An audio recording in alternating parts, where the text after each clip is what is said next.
సామాజిక న్యాయం కోసం గళమెత్తిన సామాన్యుడి స్వరం కాపునాడు. నమస్తే, నేను చెవుల కృష్ణాంజనేయులు. అమిత్ షాతో జూనియర్ ఎన్టీఆర్ భేటీ ఎందుకు, ఏమిటి, బీజేపీ వ్యూహాలు ఎలా ఉన్నాయి, అన్నిటికీ మించి బీజేపీ తన మిత్రుడైనటువంటి పవన్ కళ్యాణ్ని భయపెట్టడానికే ఇలాంటి ప్రయత్నాలు చేస్తుందా? ఈ అంశాల మీద ఈ డైలీ అనాలిసిస్లో మనం చర్చిద్దాం. జూనియర్ ఎన్టీఆర్ భేటీ పవన్ కళ్యాణ్కి ఏమిటి సంబంధం అనేటువంటి విషయాన్ని, పొలిటికల్ అంశాన్ని మనం చర్చించబోయే ముందుగా అమిత్ షా అంటే కేంద్ర మంత్రి ఒక సినిమా యాక్టర్ని కలవటం అనేటువంటి అంశం ఖచ్చితంగా కొంత చర్చనీయాంశమే. జనరల్గా సినిమా యాక్టర్స్ని ఒకవేళ వాళ్ళు కలవాలి అనుకుంటే, అప్రిషియేట్ చేయాలనుకుంటే, RRR సినిమాలో ఒక బాగా నటించినటువంటి జూనియర్ ఎన్టీఆర్ని అప్రిషియేట్ చేయాలనుకుంటే ఒక కాగితో కబురంపితే జూనియర్ ఎన్టీఆర్ ఢిల్లీకి వెళ్తారు, అమిత్ షాతో మాట్లాడతారు, నేరుగా మాట్లాడేటువంటి పరిస్థితి కూడా ఉంటుంది. గతంలో బాహుబలి సినిమా తర్వాత ప్రభాసు, అదేవిధంగా వాళ్ళ బాబాయ్ కృష్ణంరాజు, ఆయన కేంద్ర మాజీ మంత్రి కూడా వెళ్ళి ప్రధానమంత్రి గారితోనే ఆ విధంగా కలిసి మాట్లాడినటువంటి సందర్భం ఉంది.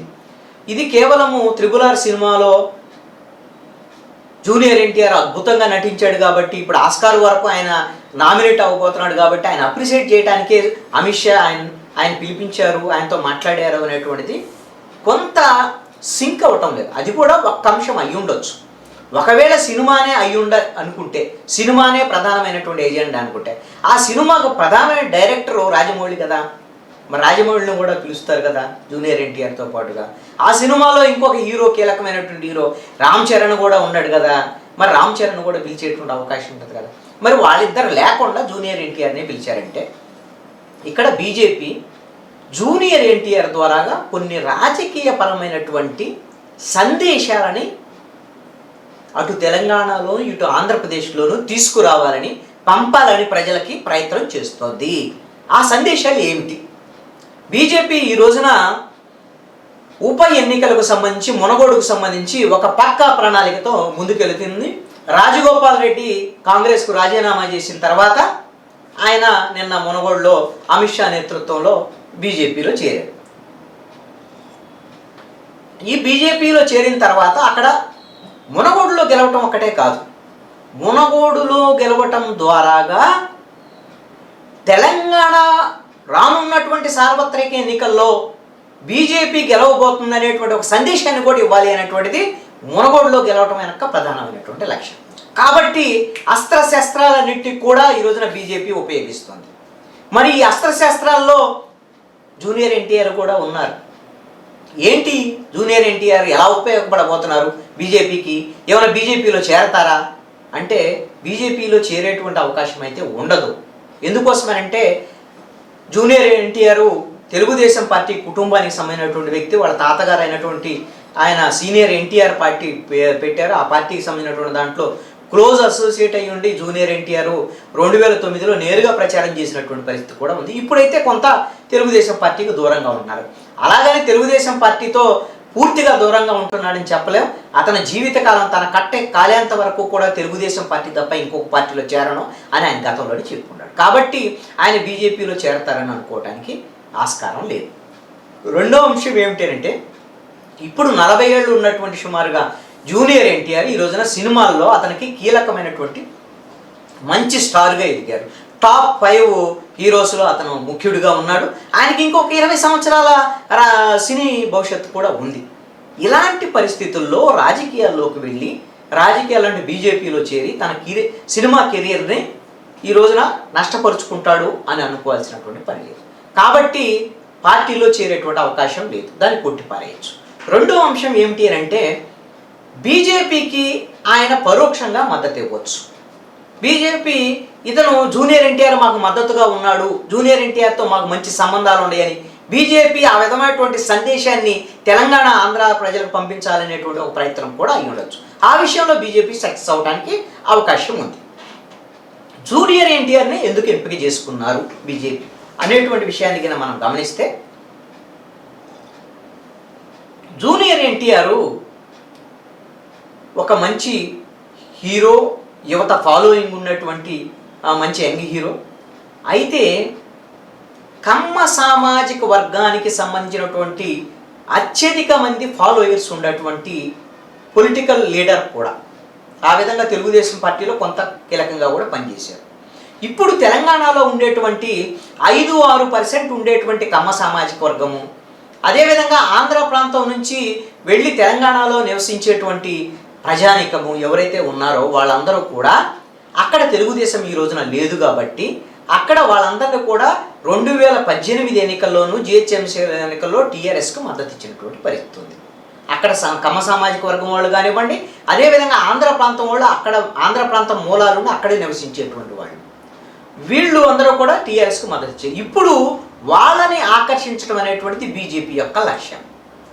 వీళ్ళకినా బీజేపీ వైపు వస్తే కమ్మ సామాజిక వర్గం, అదేవిధంగా ఆంధ్ర మూలాలు ఉన్నటువంటి అక్కడ తెలంగాణలో నివసించేటువంటి వీళ్ళ ద్వారాగా ఒక 10 నియోజకవర్గాలలో హైదరాబాదు, రంగారెడ్డి, అదేవిధంగా ఖమ్మము, మహబూబ్ నగర్ జిల్లాల్లో 10 నియోజకవర్గాల్లో వీళ్ళు గెలుపుకి అవకాశం కీలకమంగా ఉండేటువంటి అవకాశం ఉంది. ఇంకొక 30 నియోజకవర్గాల్లో వీళ్ళ యొక్క గెలుపు ఓటములని తారుమారు చేసేటువంటి పరిస్థితులు అయితే వీళ్ళ చేతుల్లో ఉండొచ్చు.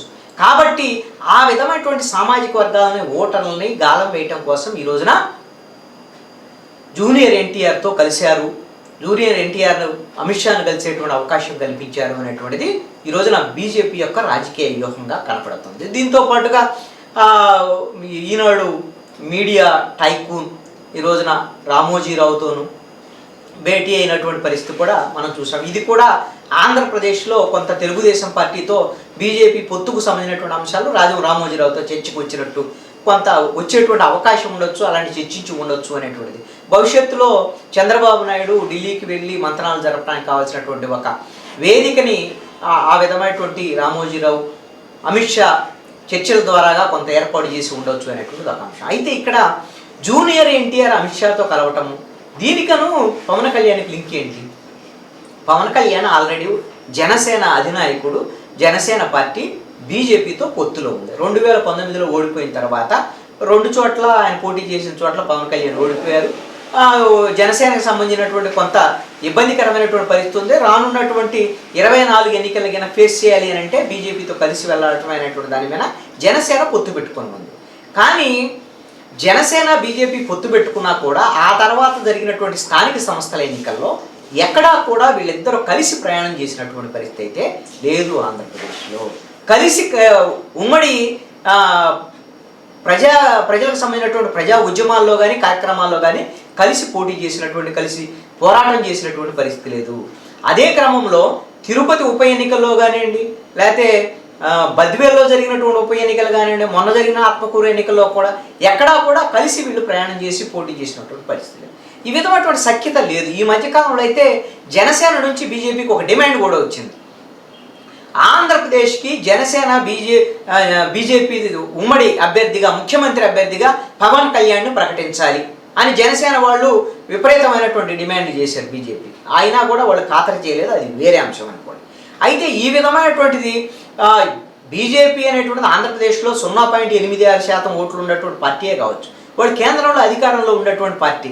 గతంలో ఇక్కడ ఎంపీలు, ఎమ్మెల్యేలుగా గెలిచినటువంటి వాళ్ళు, ఆ విధమైనటువంటి చరిత్ర కూడా బీజేపీకి ఉంది. జనసేన కన్నా ఆంధ్రప్రదేశ్ రాజకీయాల్లో బలహీనంగా ఉండొచ్చు, కానీ దేశ రాజకీయాల్లో చూసినప్పుడు బలమైనటువంటి ఒక మిత్రపక్షమే. అలాంటప్పుడు జనసేన అధినాయకుడు ఏదో పవన్ కళ్యాణ్ ముఖ్యమంత్రి అభ్యర్థిగా ఎందుకు ప్రకటించాలి?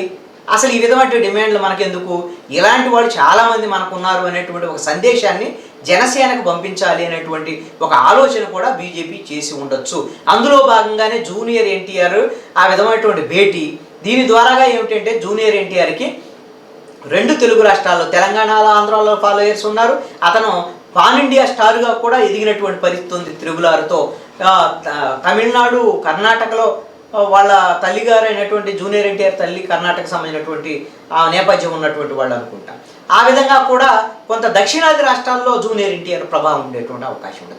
కాబట్టి మేమేదో పవన్ కళ్యాణ్ మీద ఆధారపడాల్సినటువంటి అవసరం లేదు, ఇలాగ మేము ఎవరి మీద ఆధారపడము, మేమే కావాలంటే చాలా ఇలాంటి వాళ్ళని తయారు చేయగలం అనేటువంటి ఒక సందేశం కూడా ఇవ్వాలి అనేటువంటిది బీజేపీ వైపు నుంచి ఉండొచ్చేమో. మరి ఆ విధమైనటువంటి పరిస్థితి ఉంటే మరి పవన్ కళ్యాణ్ ఈ విధమైనటువంటి ముఖ్యమంత్రి అభ్యర్థి ప్రకటనలు ఇవన్నీ కాకుండా మరి ఉమ్మడి కూటమిలో ఆయన కూడా ఒక భాగస్వామిగా మిగిలిపోయేటువంటి అవకాశం ఉండొచ్చు. రేపొద్దున జనసేన, బీజేపీ, తెలుగుదేశం గిన పొత్తు అనేటువంటి ఆంధ్రప్రదేశ్లో ఉంటే ఆటోమేటిక్గా ఎవరికి ఎక్కువ సీట్లు వస్తే ఆటోమేటిక్గా వాళ్ళే ముఖ్యమంత్రి అవుతారు. ఆ విధంగా పొత్తుగిన ఉంటే తెలుగుదేశం పార్టీయే ముఖ్యమంత్రి స్థానంలో ఉండేటువంటి అవకాశం ఉంటుంది. మిగతా వాళ్ళు ప్రభుత్వంలో వాళ్ళు భాగస్వాములు అయితే మంత్రి పదవులు వచ్చేటువంటి అవకాశం ఉంటుంది. ప్రభుత్వంలో భాగస్వాములు కాకపోతే వాళ్ళు ప్రభుత్వానికి సంబంధించినటువంటి దాంట్లో కొన్ని బయట నుంచి మద్దతు ఇచ్చేటువంటి అవకాశాలు ఉండొచ్చు. అంటే ఈ రోజున అమిత్ షా జూనియర్ ఎన్టీఆర్ యొక్క భేటీ అనేటువంటిది ఇన్ని రకాల రాజకీయ పరమైనటువంటి పరిణామాలకి దారి తీసేయడానికి అవకాశం ఉంది. ఒక రకంగా జనసేన శ్రేణులకి ఇది ఒక రకమైనటువంటి బెదిరింపు లాంటిదే బీజేపీ వైపు నుంచి అనేటువంటిది మాత్రం కనపడుతుంది. Please subscribe our channel.